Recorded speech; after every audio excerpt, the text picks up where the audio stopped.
The doctor thought I had pleurisy. My parents were very, very concerned about it, especially my dad.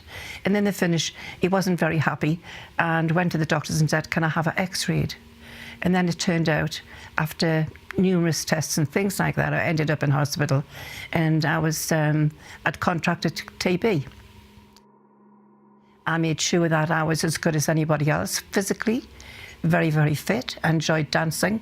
Bopping then and jiving was a big part of my life. And I wanted to show everybody I could be as active or fit as what they were. I think during the environment, from being a child, and especially with the mining community, you know, all the dust people, everybody smoked. It was just a thing that happened. Everybody smoked. Even when I was in the hospital for 9 months, the staff smoked. All the patients smoked. It was in a sanatorium that had all the windows open, but at the same time, people, they weren't aware of what it was doing to the lungs. So it was just something that you were brought up with and you're accepted. You just got on with things, life went past, and then the breathing was getting a bit more difficult still. And then they said that I had COPD. By this time, I had been smoking. And I think it was just a thing everybody else did. Your grandparents smoked, everybody smoked. But we were never told it was really bad for you. My diaphragm will never, ever repair itself. That's always been paralysed since I was 14.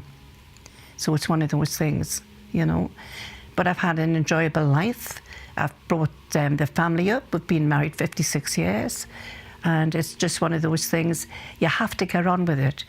I think we were taught that TB, you had to be ashamed of it, and it wasn't accepted. And so you ran with this shame for the rest of your life, really, and it's the thing I've had to put up with. But people are still ignorant to the fact. They don't want to know. They do not want to know about how breathless anybody is or anything like that. If it's a child, you know, it makes them that little bit more aware and sorry for them and this, that and the other. But as you get older, it's just an age thing, you know. It serves them right. They smoked. It could be something different altogether, how it's developed. But people aren't really interested in that because it doesn't sound nice when you're coughing. It's not very nice to hear it or listen to it. So I think there's a bit of a stigma attached to it. When you have a flare-up, you do feel ill.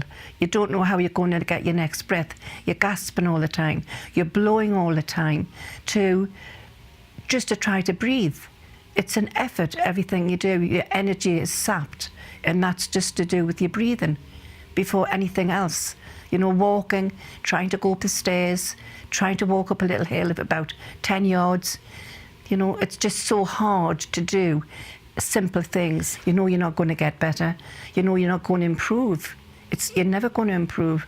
And this is the hard part about it. You know, if you get a tooth out, you're going to be better. You've done away with the toothache. But with this, you don't. It's there for life.